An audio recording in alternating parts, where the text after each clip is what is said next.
নমস্কার।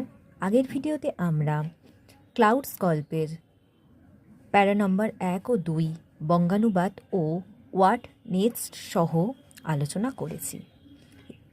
আজকের ভিডিওতে আমরা প্যারা নম্বর 3, 4, 5, 6 বঙ্গানুবাদ সহ আলোচনা করব। চলো শুরু করা যাক। দি গ্রাস কাটার ওয়াজ অ্যামেজড।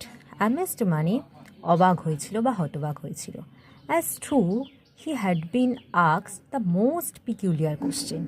পিকিউলিয়ার মানে অদ্ভুত। যেন মনে হলো ছেলেটি সবচেয়ে অদ্ভুত এক প্রশ্ন করেছে। অর্থাৎ সম্পূর্ণ মানেটি হলো দি ঘাস কাটুনিটি অবাক হয়ে গেল, যেন মনে হলো ছেলেটি সবচেয়ে অদ্ভুত এক প্রশ্ন করেছে। ইয়েস, ক্লাউডস, হ্যাঁ মেঘেদের।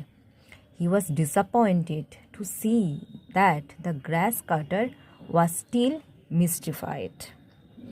সে দেখে হতাশ হলো যে ঘাস কাটুনি তখনও হতবাক হয়ে দাঁড়িয়েছিল। ডিসঅ্যাপয়েন্টেড মানে হতাশ হয়ে যাওয়া, আর মিস্টিফাইড মানে কিছুটা রহস্যময় বা হতবাক হওয়া।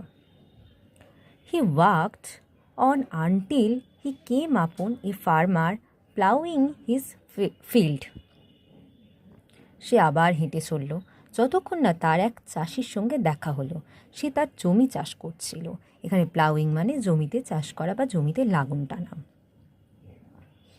ফার্মার মানে কৃষক।